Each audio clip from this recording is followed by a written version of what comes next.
சரணம் பிடித்தால் மரணம் இல்லை. சாஸ்தா நாமம் அருளின் எல்லை. தருணம் இதுதான் சரணம் போடு, தர்ம சாஸ்தா பாதம் பாடு. சரணம் பிடித்தால் மரணம் இல்லை. சாஸ்தா நாமம் அருளின் எல்லை.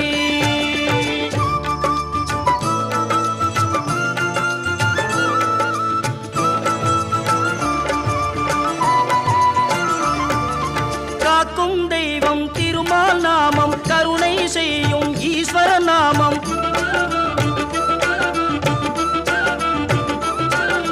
காக்கும் தெய்வம் திருமால் நாமம், கருணை செய்யும் ஈஸ்வர நாமம். கலந்து மகிழ்ந்த ஐயன் நாமம், கூவி வந்தால் புவியில் க்ஷேமம். சரணம் விழித்தார்